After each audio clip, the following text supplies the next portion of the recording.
सर्वांना हरिओम. सुखासारिखे पूर्ण वैराग्य जाचे, वसिष्ठापरी ज्ञान योगेश्वराचे. कवी वाल्मिका सारिखा मान्य ऐसा, नमस्कार माझा सद्गुरु रामदासा. श्रीमद दासबोध दशक 10 आज आपण सगुण भजन या नावाचा 7वा समास शिकणार आहोत. समासाचं नाव आहे सगुण भजन. समजायला सोपं आहे.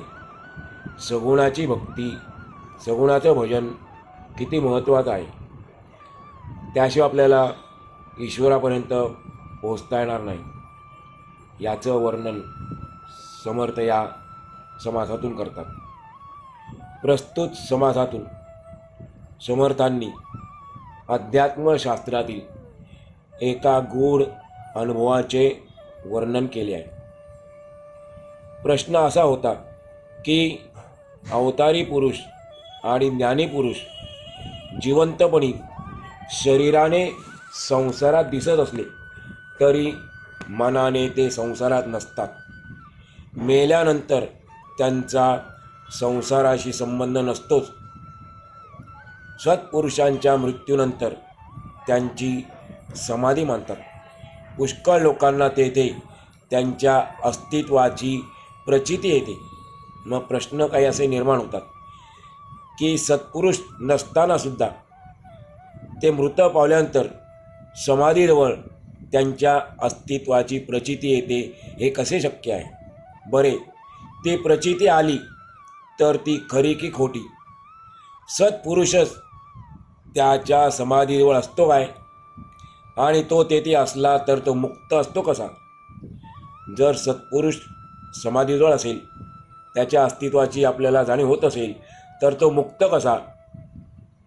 आणि जर तो तेथे नसेल तर त्याची प्रचिती येते कशी काय? यावर समर्थ माऊली उत्तर देतात. सत्पुरुष आत्मज्ञानी असतो. तो ईश्वराशी समरस झालेला असतो. मग ईश्वराचे ज्ञान, प्रेम आणि सामर्थ्य ते त्या सत्पुरुषाचे ज्ञान, प्रेम आणि सामर्थ्य बनते. ईश्वराचे हेतू तेच त्याचा हेतू असतात. ईश्वराचे जे हेतू असतात ते त्याचे हेतू असतात आणि त्यामुळे ईश्वराची कृपा ती त्याचीच कृपा, अशी भावना, अशी अवस्था त्याला प्राप्त होते. ईश्वर ज्याप्रमाणे सर्वांच्या हृदयात राहून सर्व जीवांवर अत्यंत निस्वार्थी प्रेम करतो, तसा तो सत्पुरुषसुद्धा सर्वांच्या अंतर्यामी राहून सर्व जीवांवर अत्यंत निस्वार्थी प्रेम करतो. सत्पुरुषाला आत्मज्ञान झालेले असते. आत्मज्ञान हे अनुभवरूप असते, ज्याचा त्यालाच अनुभव येतो आणि परमार्थत स्वानुभवाचा विषय आहे. मला झाला आत्मज्ञान म्हणजे ते इतरांना देखील होईल असं नाही आहे. प्रत्येकाचा अनुभव स्वतः त्याने घेतला पाहिजे. असं हे आत्मज्ञान अनुभवरूप असते. पण ज्ञानी पुरुषाला भेटणारी माणसे बहुधा कशी असतात? अज्ञानीच असतात. त्यांना आपल्याला आलेला आत्मानुभव देण्याकरता संत आपले ज्ञान शब्दांच्या साहाय्याने विचार रूपाने सांगतात आणि मग त्याचेच नंतर ग्रंथ म्हणतात. तर संत त्यांना, अज्ञानी लोकांना आपले ज्ञान शब्दांच्या माध्यमातून विचार रूपाने सांगतात. त्यामुळे त्यांच्या ज्ञानाला विचारांचा आकार येतो. संतांचे विचार मोठे सामर्थ्य संपन्न असतात. त्यांच्या एकेका शब्दामध्ये, एकेका अक्षरामध्ये फार मोठे सामर्थ्य असते, शक्ती असते. अज्ञानी जीवांबद्दल उत्कट प्रेम आणि त्यांच्या कल्याणासाठी अमर्याद तळमळ संतांच्या विचारात भरून राहिलेली दिसून येते. संत ज्ञानी पुरुष देहाने जेथे जिवंतपणी राहतो त्या जागेमध्ये त्यांचे ते जिवंत विचार जिवंत संतांचे जिवंत विचार त्या जागेमध्ये सूक्ष्म तरंगरूपाने वावरतात. लोक देह ठेवल्यावर त्यांची समाधी मानतात आणि तो तेथे आहेच आहे. तो ज्ञानी पुरुष, तो संत तेथे आहेच आहे अशी त्यांची प्रामाणिक भावना असते. तो खरा सर्वव्यापकच असतो. त्याच्या विचार तरंगांचा समूह त्याच्या समाधीवर कायमस्वरूपी वास करून असतो आणि म्हणून जेव्हा कोणी मनुष्य समाधीच्या दर्शनाला येतो तेव्हा ते विचार तरंग त्याच्या सूक्ष्म देहावर परिणाम करतात. जर तो पारमार्थिकदृष्ट्या लवचिक असेल, समाधीच्या दर्शनाला येणारा मनुष्य जर पारमार्थिकदृष्ट्या लवचिक असेल तर ते विचार तरंग त्याचा भेद करून त्याच्या अंतरंगात शिरतात आणि त्यावेळी त्या माणसाला त्या संतांच्या अस्तित्वाची प्रचिती येते. आणखीन एक गोष्ट अशी की जेथे वासना असते तेथे स्वार्थ असतो आणि वासना नसते तेथे स्वार्थ नसतो. स्वार्थामध्ये आकुंचितपणा असून तो बहुत बलहीन करतो. स्वार्थी पुरुषाला तो आकुंचितपणा बलहीन करतो. निस्वार्थीपणामध्ये विशालपणा असून तो बहुत बलसंपन्न करतो. निस्वार्थी माणसाला विशालपणा असल्याकारणाने तो बलसंपन्न करतो. संतांमध्ये वासना नसते आणि स्वार्थही नसतो. देवांवर तो निष्काम प्रेम करतो आणि माणसांवर अत्यंत निस्वार्थी प्रेम करतो. देवावर कसं प्रेम आहे? निष्काम प्रेम आहे. कुठली इच्छा नाही, कामना नाही, वासना नाही. आणि माणसांवर कसं प्रेम आहे? निस्वार्थी आहे. माणसांकडून संतांना कशाची अपेक्षा नसते. त्यांचे ते शुद्ध प्रेम जीवाच्या आतमध्ये अगदी खोलवर पोचते. म्हणून संत देहाने जरी जग सोडून गेलेले असले तरी माणसांच्या हृदयात प्रेमरूपाने ते जिवंत राहतात. त्यांना त्या संतांच्या आहेपणाचा म्हणजेच अस्तित्वाचा प्रत्यक्ष अनुभव येतो. आणखीन एक गोष्ट लक्षात ठेवावी ती म्हणजे संतांच्या प्रेमाने भारलेले जीव मृत्यूनंतर समाधीच्या अवतीभोवती घोटाळतात. ते पुन्हा जन्माला आल्यानंतर आज ना उद्या समाधीच्या दर्शनासाठी येतात आणि कायमचे टिकतात. त्यामुळे वर्षानुवर्षेच काय पण शतकानुशतके त्या सत्पुरुषाचे संतांचे महात्म्य कायम टिकून राहते. आणि याबाबत खुद्द श्री समर्थ रामदास स्वामीच याचे उत्तम उदाहरण आहेत. शेवटची गूढ गोष्ट अशी की समाधीवर निष्ठा ठेवणाऱ्या भक्तांपैकी एक जण जरी चांगला तयार झाला तरी त्याच्या निष्काम भजनाने समाधीला मोठे तेज चढते. समाधीच्या आसमंतात स्थिरावलेल्या त्या सत्पुरुषांच्या विचार तरंगांना त्या निष्काम भक्ताच्या आत्मबलाने उजाळा मिळतो. त्यामुळे त्यांच्यातील जिवंतपण अधिकच उत्स्फूर्त होते. म्हणून सत्पुरुषाच्या अस्तित्वाची प्रचिती लवकर येते. प्रचिती म्हणजेच अनुभव. सगुणाच्या निष्काम उपासनेचे हे गूढ महात्म्य फक्त संतांनीच ओळखले. म्हणून आत्मज्ञान झाल्यावर देखील संतांनी सगुण उपासनेचा त्याग केला नाही. समर्थ म्हणतात, संतांचा जो पुण्यमार्ग तो हाच आहे. तात्पर्य, संत या जगातून गेल्यावर त्यांची जी प्रचिती येते तो काही इतर भ्रमासारखा भ्रम नाही. ज्ञानी पुरुषांनी देह ठेवल्यावर सुद्धा लोकांना त्यांचे दर्शन होते. त्यांची अन्य रीतीने अन्य मार्गाने प्रचिती येते. या गोष्टी सत्य आहेत. कारण ज्ञानी पुरुष मुक्त असतात. त्यांची कुठलीही वासना शिल्लक राहिलेली नसते आणि म्हणून लोकांची शुद्ध भावना त्या सत्पुरुषाबद्दल असलेली लोकांची शुद्ध भावना त्यांना फळ देते. राम, कृष्ण अवतार इत्यादी मोठमोठे ज्ञानी पुरुष, संत, महात्मे सारासार विचाराने मुक्त झालेले असतात. त्यांनी देह ठेवल्यानंतर सुद्धा त्यांचे सामर्थ्य येथे चालते. मग ते कसे चालते अशी श्रोत्यांची शंका आहे. खरोखरच हा प्रश्न चांगला आहे, फारच चांगला आहे. त्यावर वक्ता उत्तर देतो. स्वामीजी उत्तर देतात. आत्मज्ञानी पुरुष मुक्त असतात. प्रारब्ध संपले की ते आपला देह ठेवतात. सामान्य लोकांमध्ये आणि संत महात्मे आत्मज्ञानी पुरुष यांच्यामध्ये हा फरक आहे. त्यांचं प्रारब्ध संपलं की ते आपला देह ठेवतात आणि देह ठेवल्यानंतर सुद्धा त्यांची सत्ता चालते, म्हणजे प्रत्यक्ष कार्य करते. परंतु ते वासना धरून परत येतात असा त्याचा अर्थ नाही. संत वासनामुक्त असतात, निर्वासन असतात. लोकांना त्यांच्या अस्तित्वाचे चमत्कार अनुभवास येतात. लोक त्यांना सत्य मानतात. चमत्काराला लोक सत्य मानतात. यामध्ये खरा अर्थ काय आहे याचा मात्र आपण विचार केला पाहिजे. एखादा सत्पुरुष जिवंत असताना त्याच्याकडून लोकांमध्ये पुष्कळ चमत्कार झालेही असतील, हे काहीच अशक्य नाही.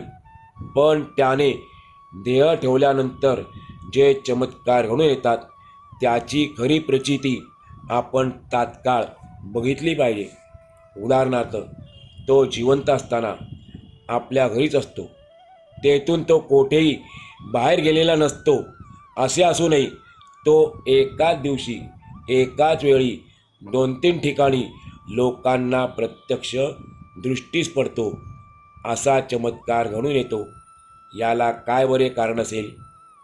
याचे कारण असे आहे की लोकांच्या शुद्ध भावनेमुळे हे असे घडून येते. संत हे देवस्वरूप असतात. देवामध्ये आणि संतांमध्ये काहीही फरक नसतो.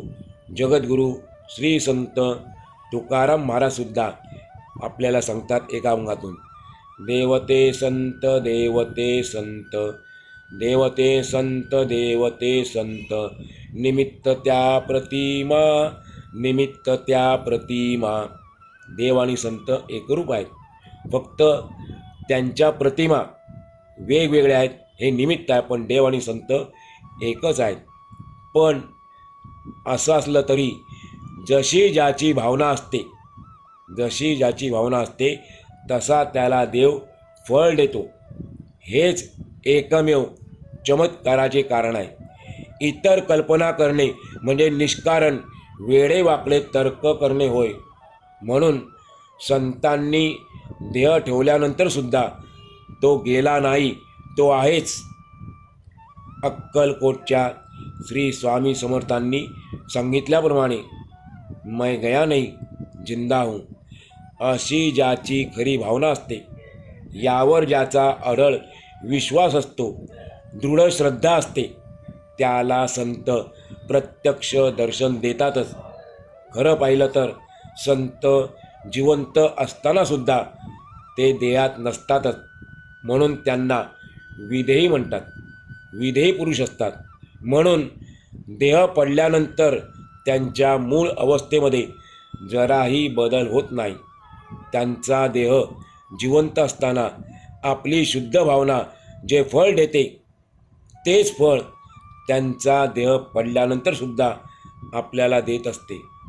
अशा रीतीने संतांनी देह ठेवल्यानंतर चमत्कार घडतात आणि विशेष म्हणजे ते अगदी खरे असतात, सत्य असतात. आपल्याला मनापासून जे आवडते ते स्वप्नात दिसते. पण जे स्वप्नात दिसते ते बाहेरून कोठूनही आलेले नसते. आता यावर म्हणेल की त्या वस्तूचे आपल्याला स्मरण होते म्हणून ती वस्तू स्वप्नात दिसते, पण हे खरे नाही. कारण वस्तूचे स्मरण झाले तरी ती वस्तू प्रत्यक्षात काही दिसत नाही आपल्याला. पण येथे स्वप्नात ती वस्तू प्रत्यक्ष दिसते. मग प्रश्न निर्माण होतो की याचे कारण काय. सारांश आपण कल्पना करतो, त्यामुळे स्वप्नामध्ये आपल्याला अनेक वस्तू दिसतात. त्या वस्तूंचे स्मरण होते म्हणून त्या दिसतात हे खरे नाही. तसेच त्यांचा जो व्यवहार आहे त्याचा स्वप्नामध्ये असताना काही उपयोग नाही, नंतर काही उपयोग नाही, हे खरे आहे. श्री समर्थांना असे सांगायचे आहे की एखादा सत्पुरुष निधन पावला, त्याने देह ठेवला की आपण त्याची आठवण केली तर तो प्रगट होतो. असे घडत नाही, पण तो आहेच अशी दृढ व निसंशय कल्पना केली, तो सत्पुरुष आहेच अशी आपण मनामध्ये दृढ आणि निसंशय कल्पना केली तर त्यामुळे तो तेवढ्या पुरतात प्रगट होतो, यातही काही शंका नाही. परंतु हा सुद्धा आपल्या कल्पनेचाच परिणाम आहे. कल्पना विरली की तो परिणाम नाहीसा होतो, म्हणजे तो प्रगट होतो तेव्हा तो स्वतःहून वासना धरून साकार होतो असे मुळीच नाही. आत्ता अंगल्याप्रमाणे संत हे निर्वासन असतात, त्यांच्यामध्ये कोणतीही वासना नसते. स्वामीजी सांगतात, ज्ञानी पुरुषाला जन्म असतो ही कल्पनाच करू नये. माझे सांगणे कळत नसेल तर सूक्ष्म विचार केला तर नक्की कळेल. जे ज्ञानी पुरुष मुक्त होतात त्यांची सत्ता विनासायास आणि आपोआप चालते, कारण खऱ्या पुण्य मार्गाने ते गेलेले असतात. म्हणून असे घडते. भगवंताच्या दर्शनाचा मार्ग तेवढा एकच खरा पुण्य मार्ग होय. सत्पुरुष खऱ्या मार्गाने गेलेले असतात, मग तो खरा मार्ग कोणता, खरा पुण्यमार्ग कोणता. भगवंताच्या दर्शनाच्या मागे तेवढा एकच खरा पुण्यमार्ग असतो. भगवंताच्या मार्गाने जो जातो, त्या मार्गाने जो चालतो, त्याचे महात्म्य स्वतः भगवंतच वाढवतो. म्हणून स्वतः काही प्रयत्न न करता जगामध्ये संतांचे महात्म्य आपोआपच वाढत जाते. यासाठी स्वामीजी म्हणतात, माणसाने पुण्य मार्गाने चालावे, जगामध्ये भगवंताची भक्ती वाढवावी, न्यायाचा पंथ सोडून कधीही अन्यायाच्या मार्गाने जाऊ नये. ज्या पुण्य मार्गाने ज्ञानी पुरुष संत महात्मे गेले त्याच मार्गावर आपणही चालावे. अनेक प्रकारची पुरश्चरणे करावी, तीर्थस्थाने हिंडावी आणि प्रबळ वैराग्य धारण करून अनेक प्रकारच्या शक्ती आपल्या अंगी वाढवाव्या. मी आत्मस्वरूप आहे असा जर मनाचा निश्चय झाला तर ज्ञानमार्ग साधतो आणि त्यामुळे मोठे सामर्थ्य आपल्या अंगी चढते. जेथे आपली एकमेव निष्ठा असेल तिला धक्का लागेल असे काहीही करू नये. ज्या ठिकाणी आपली एकमेव अढळ निष्ठा असेल तिला धक्का लागेल असे काहीही कधीही करू नये.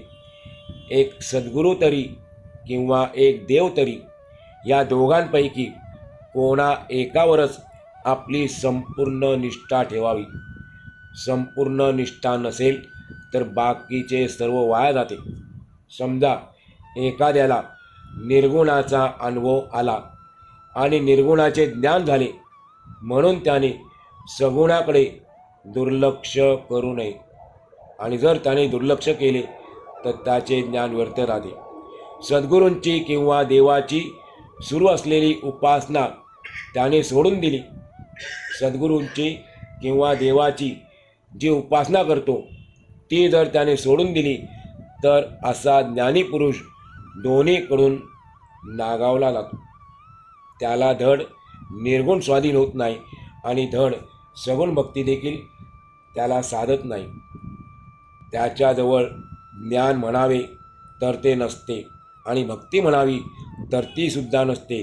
उगीचच अभिमान मात्र अशा माणसाच्या अंगी वाढत जातो. म्हणून जप आणि ध्यान मनुष्याने काही केल्या सोडू नये. जो आत्मज्ञानी सगुणाची उपासना सोडून देतो तो ज्ञानी खरा, पण तो अपयशी ठरतो.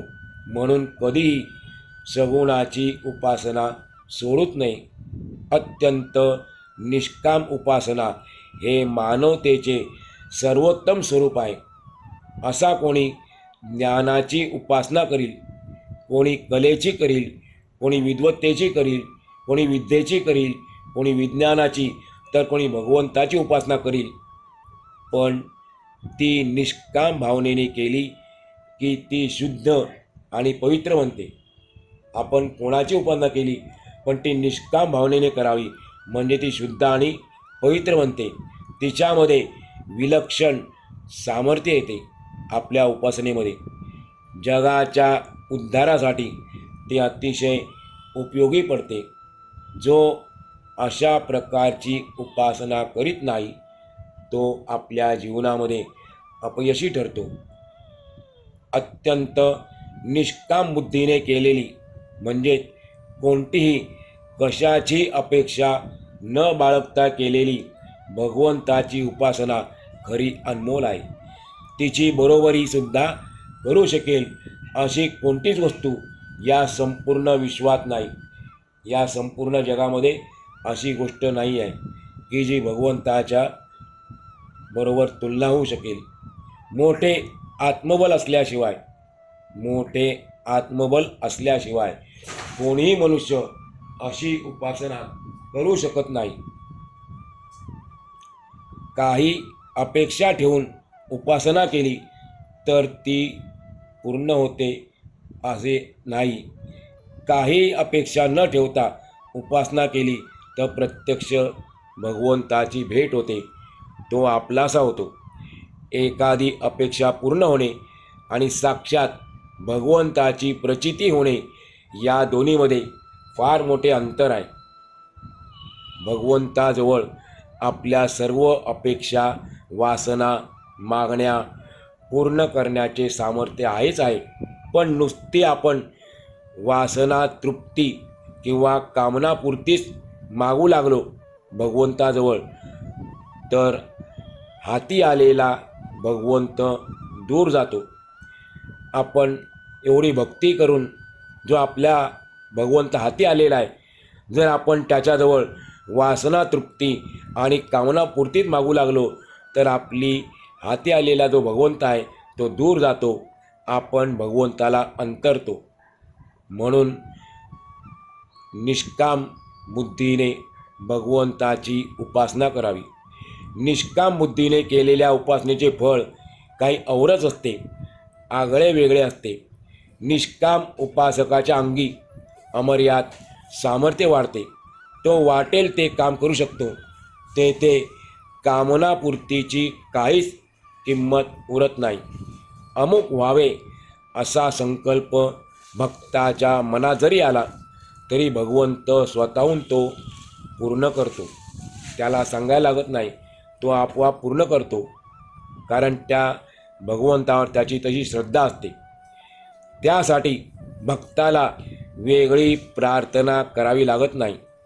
आत्मज्ञान आणि भगवंताची भक्ती अशी दोन्ही सामर्थ्ये एका ठिकाणी आल्यावर मग तो ज्ञानी भक्त काळालाही जुमानत नाही. काळावर त्याची सत्ता चालते. काळाला तो अनावर होतो. काळाला तो आवरता येत नाही आणि मग इतरांना तो भारी होतो, यात संशयच नाही. इतर सारे त्याच्यापुढे क्षुद्र किड्यासारखे बनतात. म्हणून सगुण उपासना आणि त्यात पुन्हा ब्रह्मज्ञान असा योग जुळून आल्यानंतर त्याच्या तुलनेमध्ये त्रिभुवनसुद्धा उणे पडते. ज्ञानी भक्ताचा महिमा यापेक्षा आणखी अधिक काय असणार आहे. ज्ञानी भक्ताचा प्रताप, त्याची कीर्ती आणि यश निरंतर वाढतच राहतात.